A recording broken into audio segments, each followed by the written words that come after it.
Okay, so we can't measure the spots. Why do we care? We heard yesterday quite a bit about the transit light source effect. If we think about a stellar contamination spectrum, so what is the spectra of the contaminating star here, then we can look at what the spectrum looks like if we're looking at just a spot or just a simple surface of the star or other features on it, and what the contamination factor from other features looks like as a function of wavelength. When you don't account for unocculted features, there's really extreme variations, a few percent, which is certainly the level of what we're looking at for planetary atmospheres through transmission spectroscopy, all through the optical. This is for a sun-like star, I believe. And you can see here on the two right panels are the same at different wavelength, different x-axes. All the way from the ultraviolet up through 600, 700 nanometers, there's all sorts of problems here. In the mid-infrared at 5 microns, there's other discrepancies. The middle region looks okay for a sun-like star, but for M dwarfs with titanium oxide and all the other molecular bands, there's all sorts of problems there too. So kind of over the entire range for LUVOIR from the UV all the way to the infrared, there's some real problems as a function of spectral type. And so to correct this, we really need to understand what's going on the surfaces of these stars, not just on the occulted region where the planet is crossing, but the rest of the surface as well. Let's dig in. This is the goal of our subgroup is to better understand some of these. Our first question is, what can transits tell us about the unocculted surface? And so we divided that into kind of 3.5 separate questions. 3A and 3B are very related here. So I'm going to step through these one at a time. Kind of what is the problem? Where are we looking right now? And what's our very preliminary possible part of our answer? And we are looking for you to tell us we're wrong and we're missing something very important. So the first question is, what can we learn about unocculted regions through the study of transit depth of variations in large photometric planet search surveys? In other words, can we learn something from changes in the planet parameters that tell us about the unocculted surface of the star? Here's an example where the answer is maybe. This is work from Sarah Milholland and Dan Fabrici. They're also working with other stuff here. This is a figure from Dan for a hot Jupiter system observed by Kepler. So on the x-axis, this is time in days over the 4-year Kepler baseline. And the top right panel is transit timing. There's no trend in transit timing over the duration of Kepler for this one system. The next panel is transit duration. There's also no change in duration. So this planet seems to be on a very stable orbit. Its period is not changing. Its inclination is not changing. So the duration stays the same within the limits of the precision of Kepler. But this bottom panel is the transit depth, and that's increasing as a function of time. Interesting. Okay, why? Well, it could be a couple different things.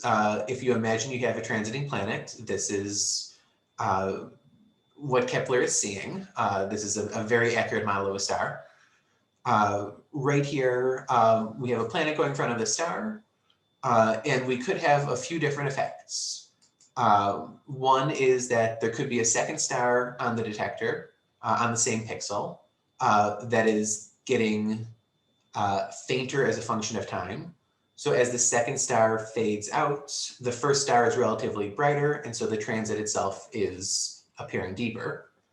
The second is that you don't need a second star, that you could have a series of spots on this star, some active latitude that the planet is not transiting. And as the planets, as the 4 years of Kepler are going on, the spots are increasing in number, in density, and however you want to frame it. And so the star itself, the unocculted part of the star is becoming fainter, and relatively speaking, and so the transit chord is becoming relatively brighter, and so the transit depth increases. So this is a promising way to potentially measure depth, unocculted surface features through this effect if you see depth variations. But there's this other factor of what else is going on in the pixel. Are there other stars that are varying more? So our, I'm not sure my slide advanced. There we go. Our preliminary takeaway is that transit depth variations could be helpful, but we often need additional data, high contrast imaging, other high resolution information about what else is going on these pixels, especially in the TESS era where our pixels are very large, to make definitive statements. And so this is useful when we have other proxies, whether that's photometric or spectroscopic, of stellar activity, to try to understand what is the overall, what else can we say about the surface of the star? Is there other evidence for increased activity? Our second question is, what can other activity features tell us about unocculted active regions? There's plenty of evidence for the sun. This is one paper that discusses it, about the relationship between spots and faculae, very broadband active regions of the star, and the location of flares. For the sun, they're very correlated. It's very hard to have a flare without a star spot nearby. And so here's an example from Notsu and Mehara using Kepler data of a similar example of how we could actually test this, because we see star spots in many cases. And so for this system, you can see a roughly 15-day rotation period where the star gets brighter and fainter again. So a sign of more and fewer spots on the surface of the star pointing towards you. And so we can look at where the flares occur to see, are they on a preferentially more spotted part of the star or a preferentially less spotted part? The problem is, it's not absolute, there are spots and there aren't spots. This is one possible explanation, these two circles here, one with a spot, but it also could be this, more spots and slightly fewer, but still many spots. It's hard to separate those out. One way is to look at many flares, hundreds, thousands of flares, and look at the overall distribution relative to phase. If we assume that the flares and spots are perfectly correlated, then you would expect the ratio between the more spotted and less spotted side of the star flare rates would tell you about the overall spottedness of the system. And so this has been done for a few different samples by different groups. Lauren Doyle is a grad student at Unruh University who's done quite a bit of work on this. Rodenbacher and Vita as well. I will, of course, point out the one I was involved with. Adina Feinstein et al. Worked on this in the context of very young stars, finding really no evidence for differences in flares as a function of phase. That whenever you look at the system, it's likely to flare.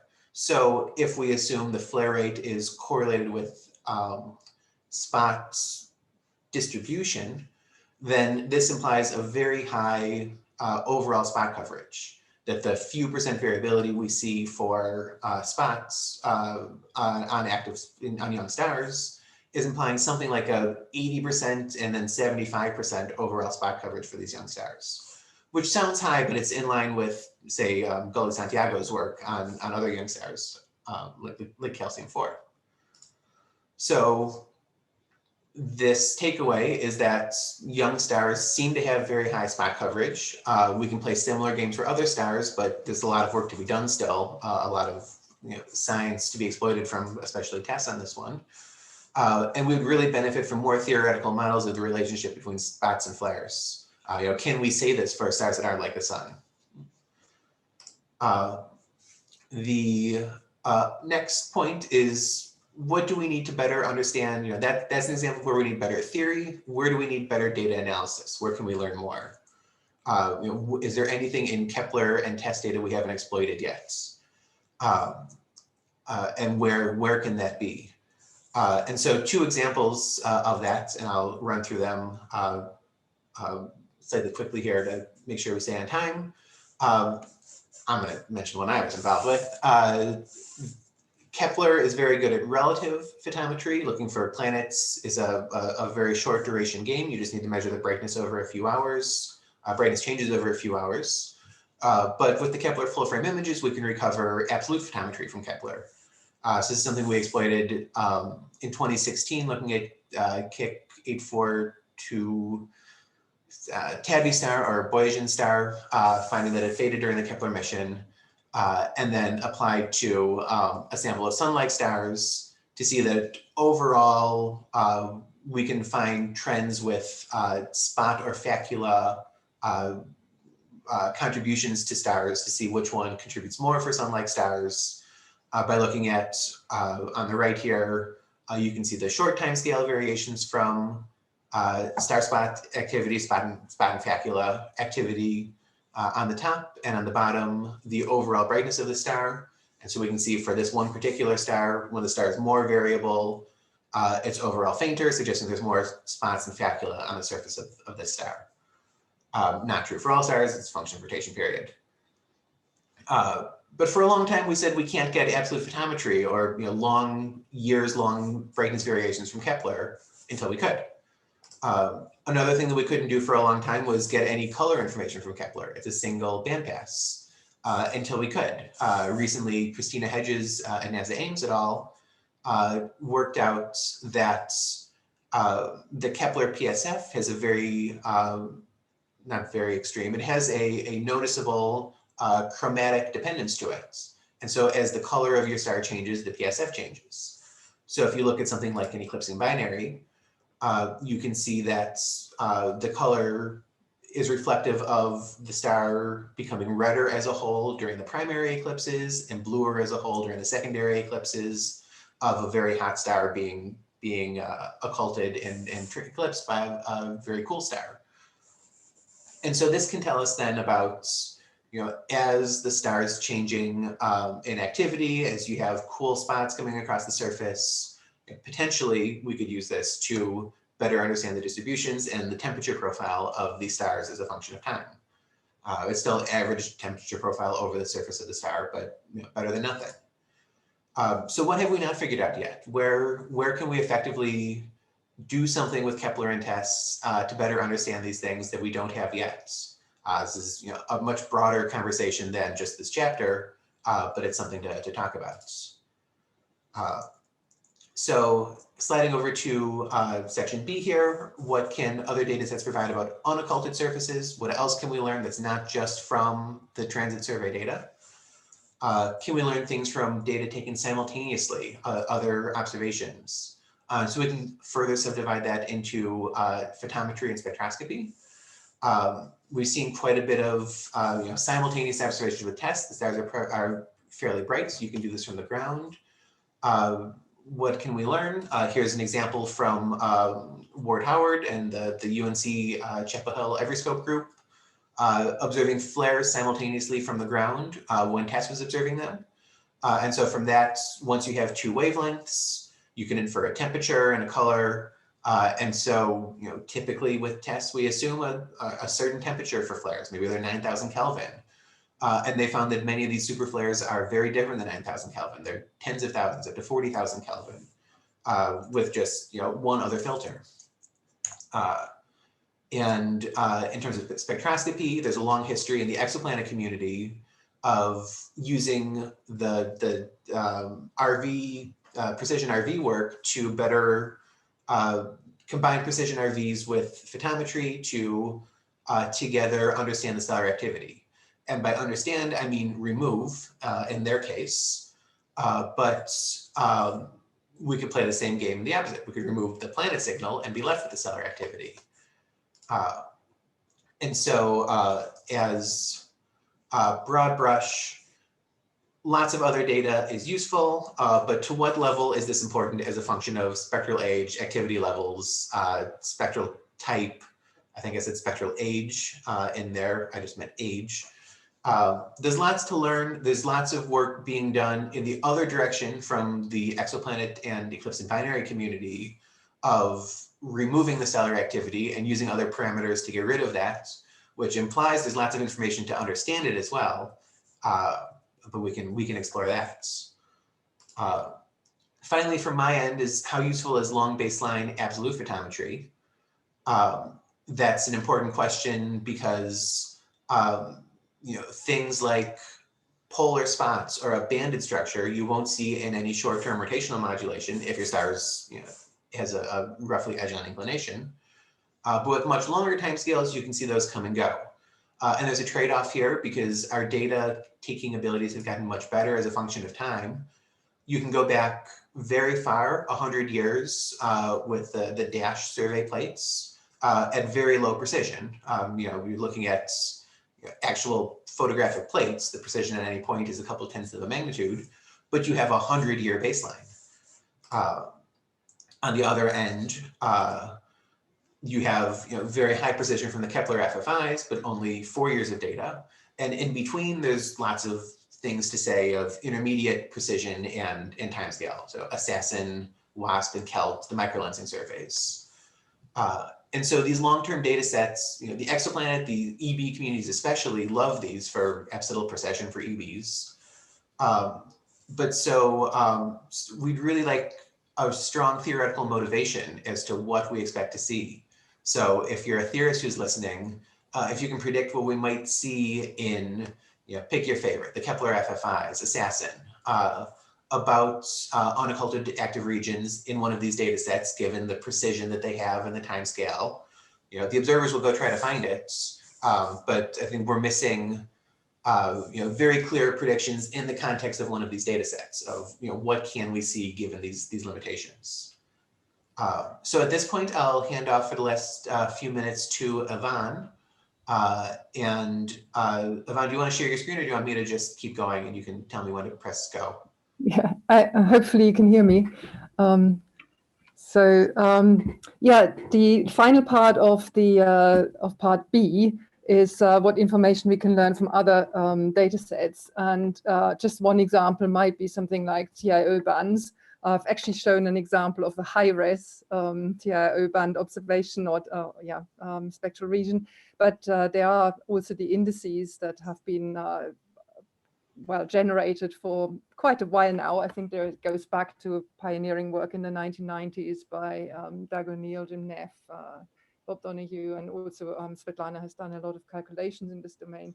But what other data sets might there be? So for instance, say UV band photometry from space or other indices. So we are collecting information, and please let us have your thoughts. So I want to move on now to part C, which is how do we best observe and characterize stellar activity effects? And very often what people do, and Ben has already mentioned that, is we just look at the amplitude, and that might look reasonably promising at first, because generally, say your calcium S index increases when your radial variability increases.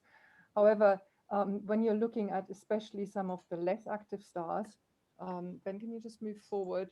So for instance, here's a paper by Zhang et al., where you can see in green some sort of non-periodic sample, and in red also solar type sample. You see that you can get an increase in the S index and very, very little effect in the variability amplitude.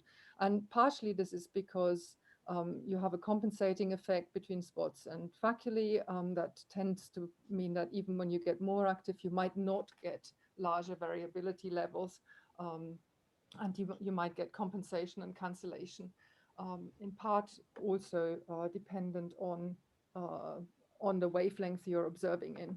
Another illustration why amplitude on its own might not be so useful is on the next slide. So this might be a bit confusing, but if you ignore the red lines and just look at the black lines, the thin black line is for a very spotted star, and then the black thick line is for that same spotted stars, but with some faculae thrown in, and half of them are associated with the spots, the other half are sort of evenly distributed.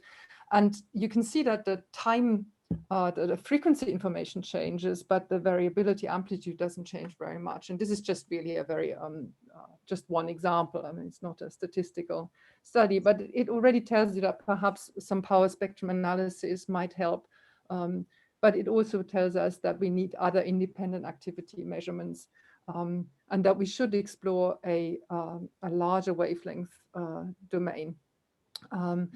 I won't have time to go into many of these, but I've listed some of the ones on the next slide of the main things we want to look at. And one is the wavelength dependent. So even broadband comparisons should allow you to tell a bit between faculae and spots, because they have very, very different contrasts.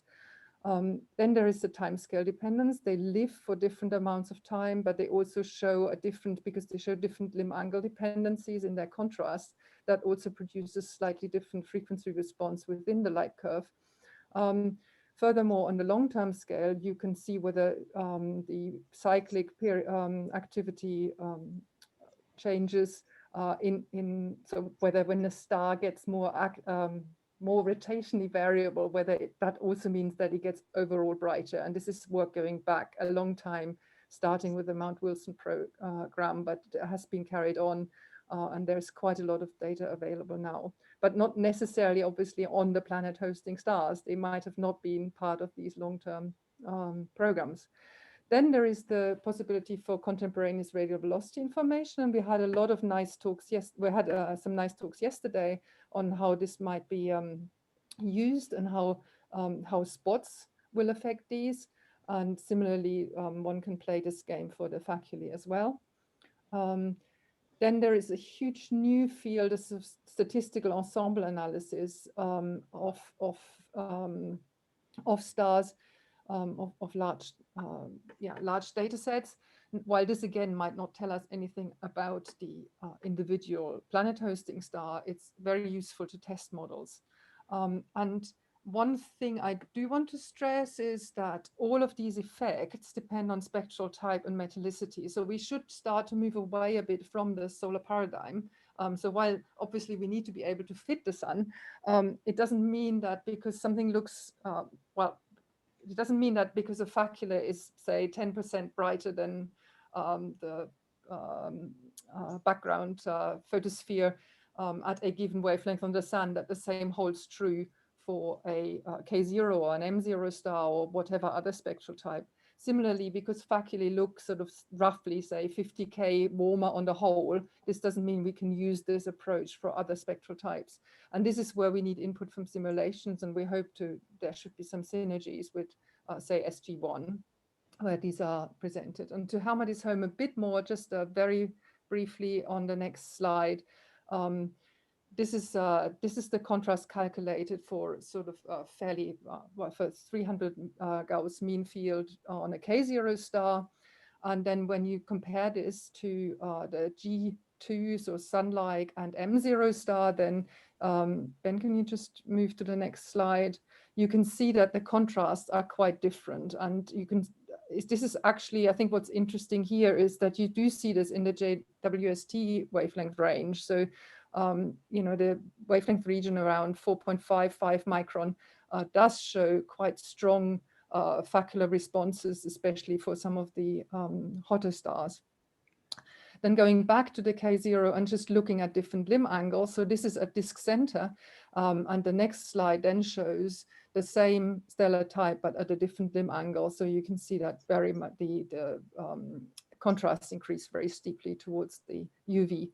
And so to wrap up, well, actually just before wrapping up, then we have part 2 of question C, is what happens to granulation and how we can, whether we can quantify the noise flow due to granulation. And this section will be probably led by Kevin Stassen, but please, join us. We're looking for many more of you.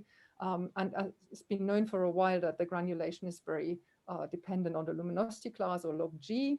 So the sort of noise level will increase as you go to stars with lower log G, and that's shown on the next slide.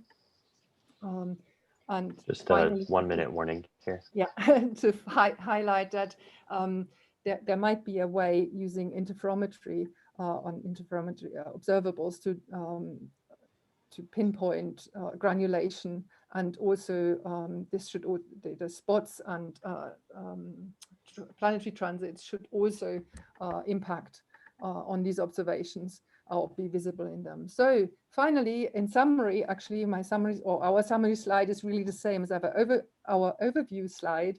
What information can transit photometry provide? What information can other data sets provide? And how do we best observe and characterize stellar activity effects in terms of distinguishing between spots, faculae, and also granulation?